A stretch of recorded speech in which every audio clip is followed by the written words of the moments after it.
Реестр должников сайтында жеке кабинетке кіруді көрсетемін. Алдын ала реестр должниковқа кіріп аласыз. Төбесінде вход деген жазуды басасыз. Кабинет сторон дегенді басасыз.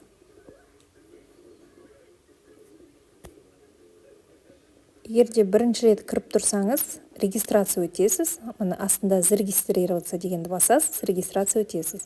Егерде бұрын соңды регистрация өткен болсаңыз, сәтіспемен кіресіз. Бұл сайтқа көбінесе біз исполнительный надпись алуға кіреміз, және де басқа да документтерді алсаңыздар болады.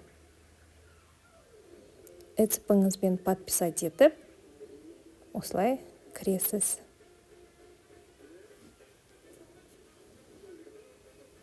Кірген соң исполнительный производство дегенді басасыз, және астыға түссеңіз, мұна строк на странице деген 5 болып тұрады.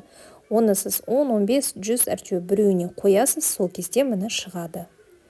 Осы жерден керек құжаттарыңызды алсаңыз болады. Келесі видеода исполнительный надписті қайдан алады көрсетемін.